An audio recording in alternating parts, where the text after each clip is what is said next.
Louis Armstrong had read 1,000 notes handed up from 1,000 dark rooms, and he had smiled at every one of them the same warm way. But on the night of March 9th, 1958, a folded square of paper reached the edge of the stage and stopped him cold in the middle of a song he had played 10,000 times. He lowered the trumpet. He read it twice. And then the man they called the happiest performer in America turned his back to 2,000 people so they would not see his face. The place was Orchestra Hall in Chicago, 9:40 at night. The band was 3 minutes into West End blues, and everyone in that room later swore the same thing, that for the length of one held breath, nobody in the building made a sound. What was written on that scrap of paper, and why Louis Armstrong slid it into the inside pocket of his jacket and left it there, is a story that took 13 years and one grieving woman to finish.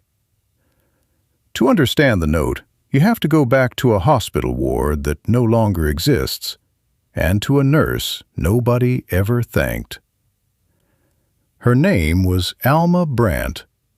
In the spring of 1958, she was 41 years old, and she had spent 19 of those years on the night shift at a veterans hospital in Battle Creek, Michigan, mopping floors and changing dressings in a long green ward where the lights were kept low so the men could sleep. Alma was not a woman anyone noticed. She was thin and quiet, with hands that had gone rough from carbolic soap, and she wore the same gray cardigan every winter because a new one felt like money wasted. She had never married. She had no children of her own. What she had instead were the men in the beds, hundreds of them across the years, boys who came home from 2 wars with pieces missing, and who did not always come home the whole way. She fed them when their hands shook too badly to hold a spoon. She wrote their letters home when they could not. And when the doctors had done all they could do and gone home to their families, Alma stayed, because someone had to, and it was always her. "You learn to sit with people at 3 in the morning," she once said. "That's the shift when a man tells you the truth." She had a small radio on the nurses' station, an old brown Philco, and after midnight, when the ward went still, she would turn the dial down low and let it play. She did not know much about jazz, but she knew one voice. Everybody knew that voice. The boy who changed everything was named Thomas Reed. He was 19. He came into the ward in the winter of 1945 with wounds that Alma knew the first night he would not survive, though she never once said so to his face. Thomas could not sleep. The pain kept him awake, and the fear kept him awake worse. And so Alma did the only thing she had. She rolled the brown Philco to the foot of his bed, and she turned the dial until she found music. It was Louis Armstrong. It was almost always Louis Armstrong on the late stations. And the strange thing, the thing Alma remembered for the rest of her life, was that the moment that trumpet came into the room, the boy stopped shaking. He'd close his eyes, Alma said years later, and he'd say, real quiet, "That man plays like he knows."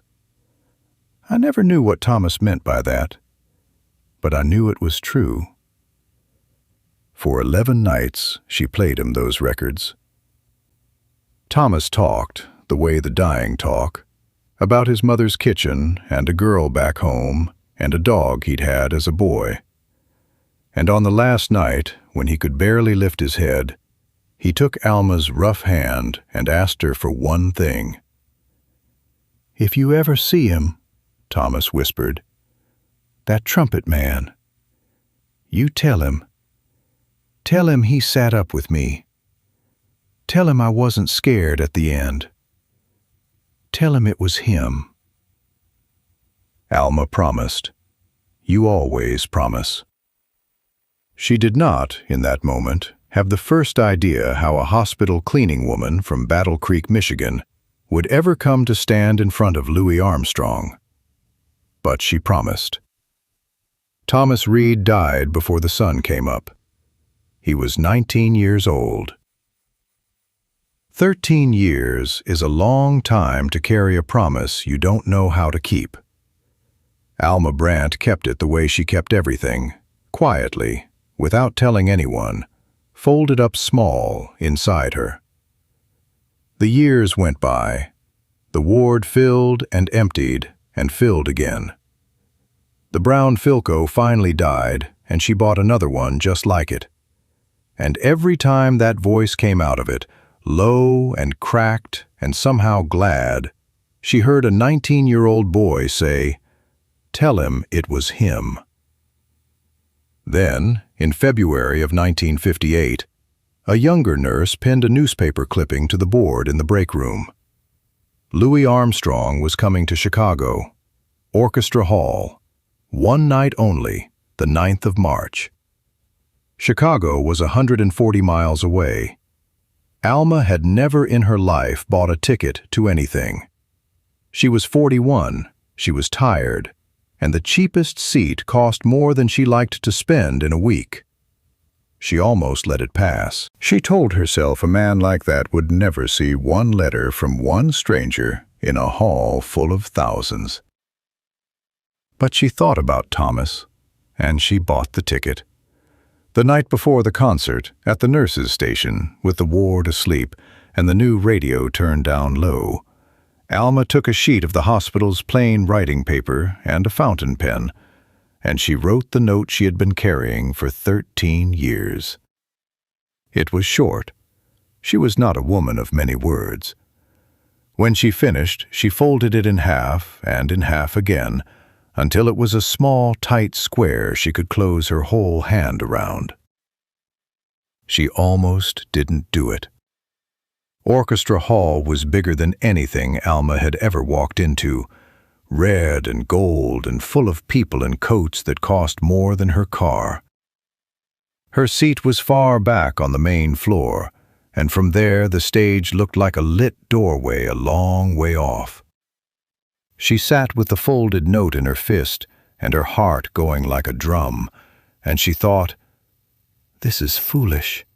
He will never even see it." But the music started, and something in the room loosened. When the band swung into West End blues, the woman beside Alma, a stranger, an older woman in a green hat, leaned over and said, "That's the one. That's his song." And Alma stood up.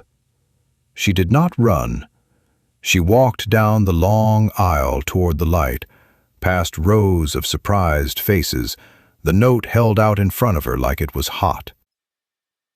An usher moved to stop her, but a man in the third row saw the look on her face, saw something in it, and he took the note from her hand and passed it to the man in front of him, who passed it forward, hand to hand, stranger to stranger, all the way down to the lip of the stage.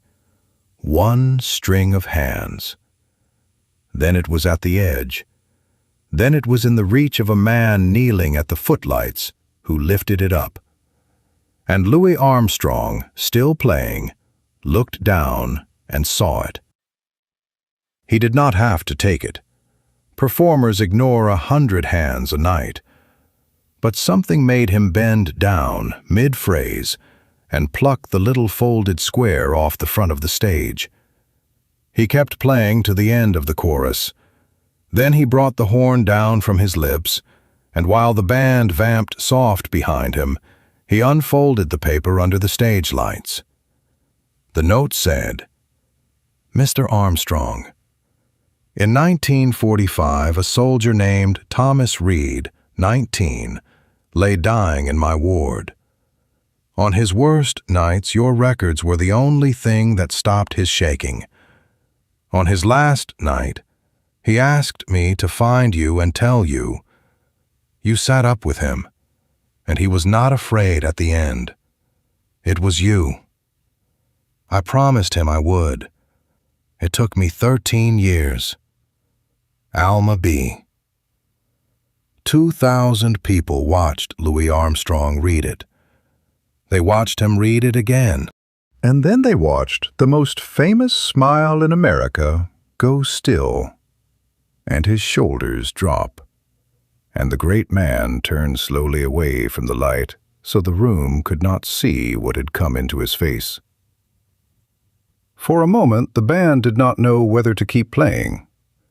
Then Louis lifted the trumpet back to his mouth, and he finished West End Blues the way no one in that hall had ever heard it finished, slower and lower, and with a long-held note at the end that seemed to have no bottom to it. When it died away, he did not bow. He looked out over the dark rows, out past the lights he could not see through, and he said into the microphone in that gravel voice 6 words. This one was for a soldier. Then he tucked the folded note into the inside pocket of his jacket, over his heart, and gave the downbeat for the next song. Alma Brandt did not meet Louis Armstrong that night. She went back to her seat while the applause was still going, and she sat down, and the older woman in the green hat took her hand and held it, and neither of them said a word. When the concert ended, Alma rode the late bus 140 miles home, and she was on the ward the next night at 11, mopping the long green floor, and she told no one where she had been. She thought that was the end of it. She thought a man like that would forget a note by morning. But 8 days later, a plain envelope came to the Veterans Hospital in Battle Creek, addressed in a careful hand to the night nurse, Alma B. Inside was a single sheet, and on it, in Louis Armstrong's own writing, were 3 lines. Dear Alma, I read your note every night since Chicago. Thomas is not forgotten now. Neither are you. Thank you for keeping a promise 13 years. That is the hardest music there is. Your friend, Louis Armstrong. Alma Brandt kept that letter in her Bible for the rest of her life. She never framed it. She never showed it around. When people asked, later, why an old night nurse had a letter from Louis Armstrong in her Bible, she would only say, I did an errand for a boy once.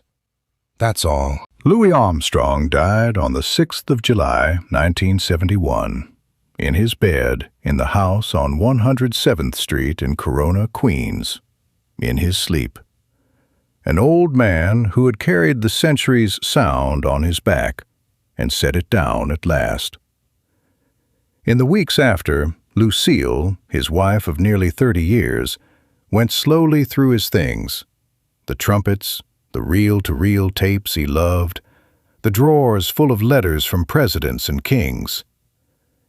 And in the inside pocket of a jacket he had worn on tour for years, soft and worn thin at the seam, she found a small square of hospital writing paper, folded in half and in half again, gone gray and fragile at the creases from 13 years of being opened and closed.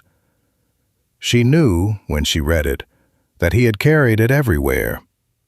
It had been to London and to Ghana, and to the far side of the world and back. He had never mentioned it to her. He had simply kept it the way you keep the one thing that tells you what your whole life was for. There is a lesson in that folded paper, and it is not really about a trumpet. It is that the things we do at 3 in the morning, when no one is watching and no one will ever thank us, the promise kept, the hand held, the radio rolled to the foot of a dying boy's bed. Those things do not vanish. They travel. They end up in the pocket of a great man's coat, carried around the world, held over a heart, long after everyone who could have told the story is gone. Alma Brandt outlived Louis by many years. She never went to another concert, but every so often on the night shift, she would turn the radio down low and find that voice on the late stations, and she would stand very still in the middle of the long green floor and listen. And she would say quietly to no one at all, "You hear that, Thomas? He knew. He knew all along." If this story stayed with you, take a moment to subscribe and leave a like. It helps us keep these old memories alive.